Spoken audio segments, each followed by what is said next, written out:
last general tip, try to have more water. So tip number 3, catch those Z's, get some sleep. So if you're making all of these changes but still can't seem to control your weight, you may want to look at how much you're sleeping. And so of course, if you're staying up late at night, that's more hours you're awake and you're able to eat more food. And when you're exhausted, you're not making the best decisions about what you eat. And so you might seek out high calorie, high sugar comfort foods or snacks more often to stay awake. Plus, you might be too tired to exercise. And all these things seem pretty straightforward, but you may not know that lack of sleep can disrupt the hormonal regulation of your appetite, leading to increased total calorie intake. And so this is because when you sleep, your body not only consolidates memory, but repairs tissues and restores energy, but also releases hormones, especially one called ghrelin, which is your hunger hormone. And so ghrelin causes increased appetite, and not getting enough sleep is associated with high levels of ghrelin.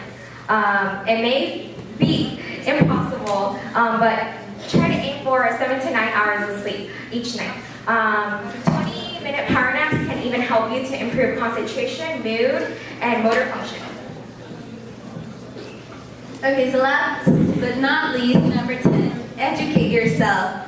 Be an adult and make informed dining decisions here at the university. Take your education out of the classroom and into the next level, because what you eat is ultimately up to you. Don't be afraid to ask for substitutions over in the dining halls, or even ask the chefs, ask the servers what you're having. You want to also be creative with your meals. Try a different line if you're over in a different dining hall, or ask someone for a different, suggestion.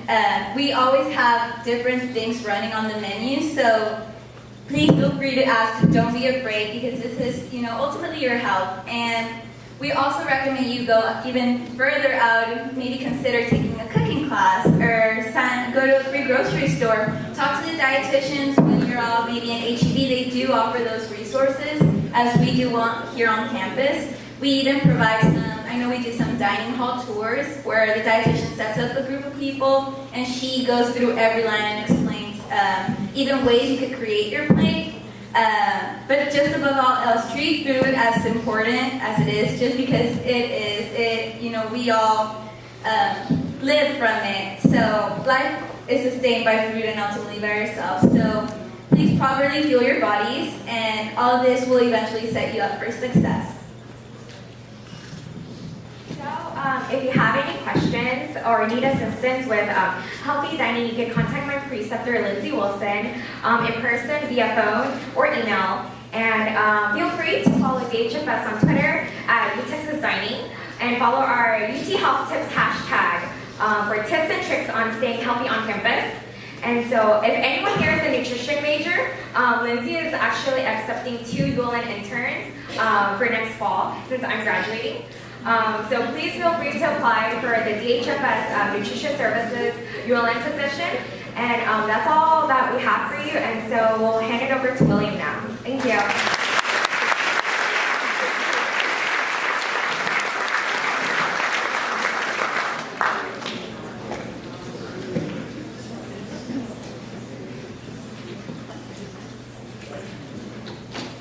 Can you all hear me in the back? Okay, I'm going to go without the microphone. It should go better. Go better. That's an early start for a round of applause. My name is William Buffo. I'm a health promotion coordinator at University Health Services. I actually work on physical activity, nutrition, and some high-risk drinking pieces as well. But I'm going to talk about sleep today. And before coming to the University of Texas, I worked for the CDC as a field assignment in New Orleans on trauma response to student-involved homicide, as well as community fitness. So at the end of this, if anyone's interested in careers in public health or violence prevention, trauma response, happy to talk with you all about that. All right, so the person that actually wore pajamas kind of should get extra credit, but they must have known that this was coming. So real quick, if I was to ask you all, as college students, what are some of the things that you think prevent you from having a good night's sleep?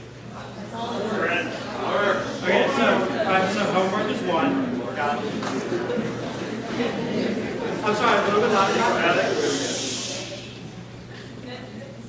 Netflix, okay. So just watching TV.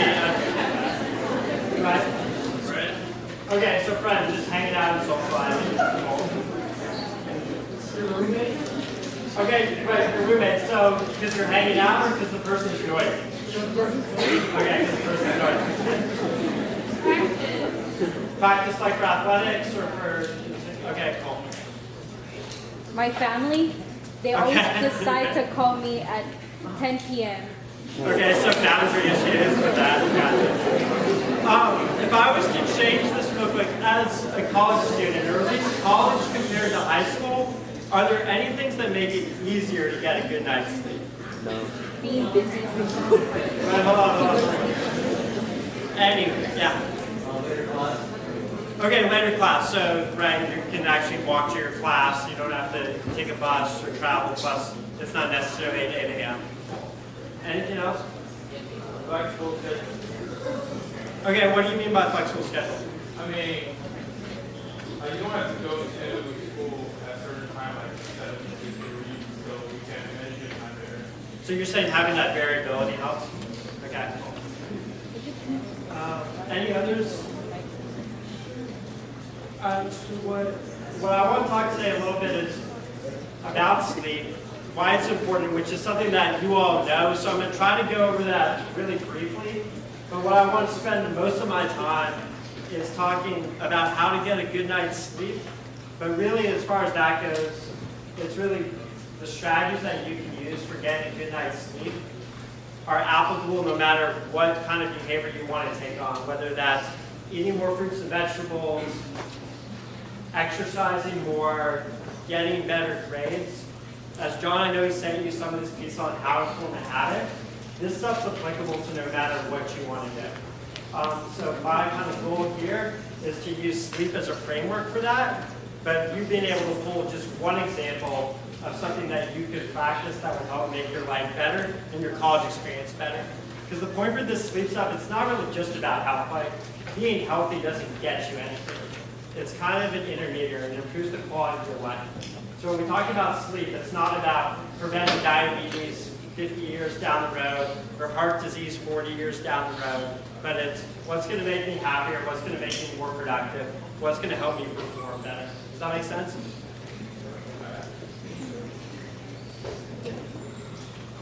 So for sleep, there's kind of this push-pull. So there's all these bad things that happen when you don't get enough sleep. And Grace hit on a little bit, right? That it affects your hormones, that can cause you to overeat. You also are more likely to have less little things kind of get on your nerves more. You notice that when you haven't slept well, things that wouldn't bother you so much, maybe like a phone call from your mom at 10 o'clock at night, really can kind of anger you. And there's other things here too, right? Like if you're working out, you're just not going to be able to run as fast or lift as much weight because you're fatigued. When you're taking tests, what's interesting is what we found is when people are sleep deprived, so they're like pulling all-nighters, what actually happens is not only do they perform worse, but what happens is they actually have to exert a lot more effort just to pay as much attention as someone that's well invested. And then that leads them to actually thinking that they did a better job on the test than they actually did. It's like, wait a second, I tried really hard. I was like really putting a lot of effort and attention into it, but my results were really crappy. And then you feel also worse about it because you're like, well, I stayed up all night studying, so I didn't maximize my time well. And we know as college students, like that's one of the most important things for you all, right? Is you want to socialize, you want to get the most out of your, I was going to say 4 or 5 years here, but I'm sure the university would like to say 4 years. 4 years here.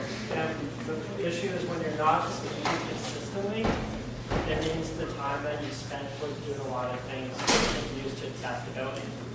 And on the other hand, there's all these awesome things actually that happen when you sleep.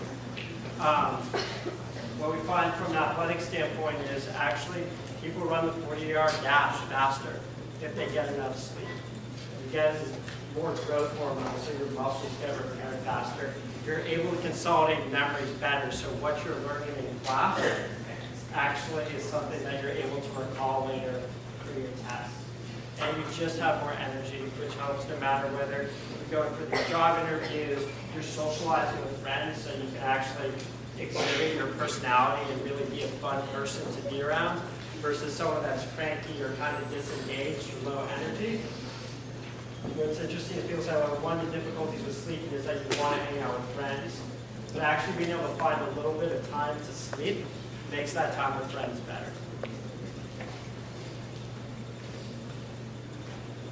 And then, as John was saying, like your immune system's stronger, you're sick less, you're missing less class, and you have just that clarity of thought.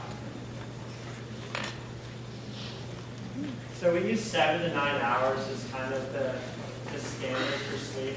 There are some people that need a little bit less. There's some people that need a little bit more. But if you're in that range, if you're getting 7 to 9 hours consistently, I know. And I want to say about this, even though that's the expectation, I know that just around that doing this every single day, all the time, can be difficult. But if you kind of set this as the goal to reach, you're in just far better position to do it. And that's this thing, like passing out that's not the same as going to sleep, whether that's passing out from alcohol or falling asleep here or taking a nap.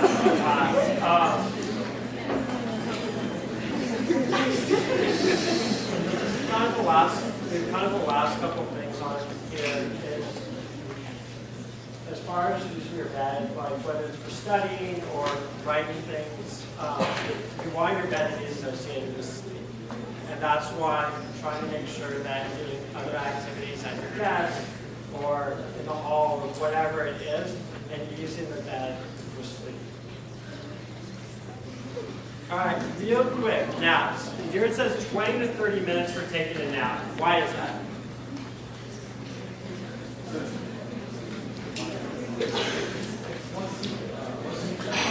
Wait, say that a little bit louder. It's one sleep cycle? Okay, one sleep cycle. Any other answers?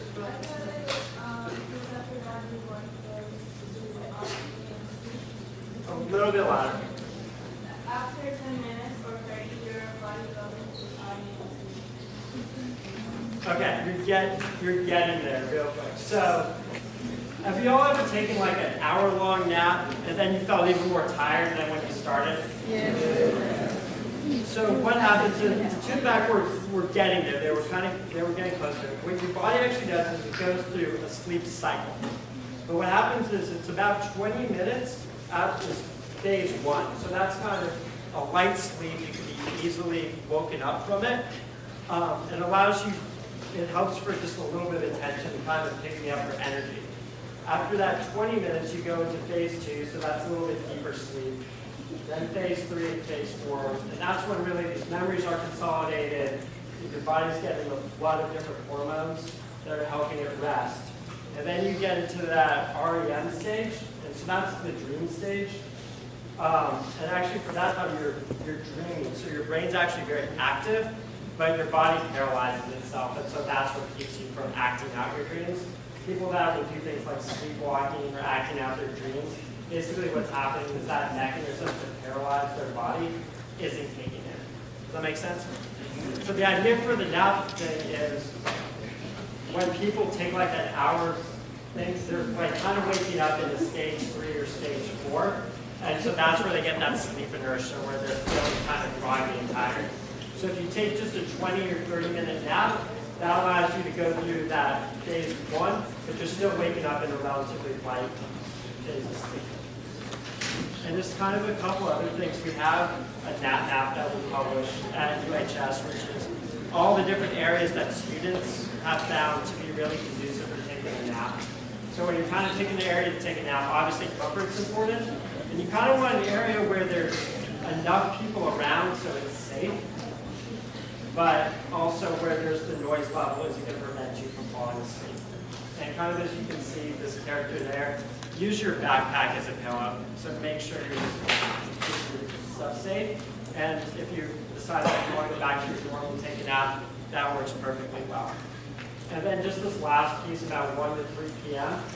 The idea is you don't want your nap to interfere with the sleep that you're actually supposed to get. That's the staying 7 to 9 hours. Because if you nap too late, it's going to make it difficult to fall asleep later.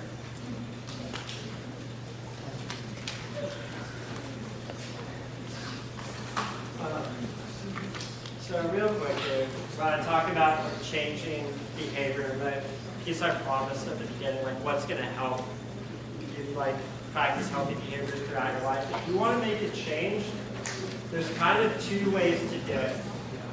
One is to substitute something that you've already been doing, or to change your environment. I'm going to get to the environmental piece in a second. But right now, if I was to ask people, what are kind of some of the things that you would say you consistently do every night before going to sleep? What was it? Drink water. Okay, so hydrate, good. I play music. You play music, okay. What else? Stretch. Brush your teeth. Okay, these are all awesome things that actually be helpful for falling asleep. What are some things that you think, if you did right before you fell asleep, would make it difficult to fall asleep? Okay, eating, good. And we'll get into why. What's over? Caffeine. Okay, caffeine. Being on your phone. Okay, why being on your phone? Right into the light, like, be able to go back into Okay, cool. So everything going on. So here's one thing, and there's kind of a tip for it if you find out that you have to be on your phone or you have to be on your computer because you're like writing a report or something.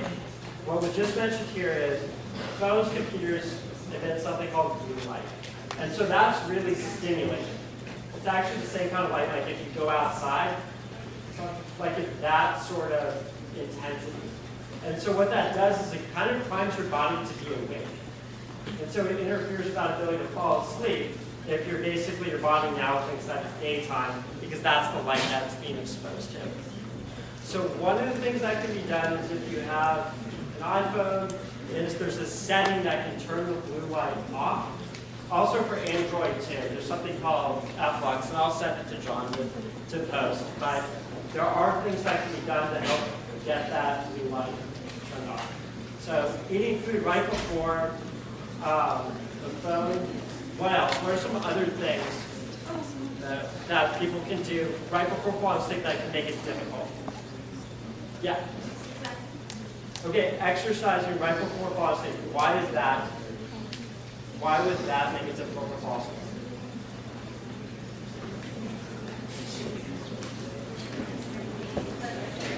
So a little bit louder. Okay. So what if I was to ask you, when you're sleeping in a room, is it easier to fall asleep when it's cooler or when it's warmer? Cooler. Okay, exactly. So what exercise does is it raises your core body temperature. And therefore it can take a while to cool down into that restful state where you can be sleeping.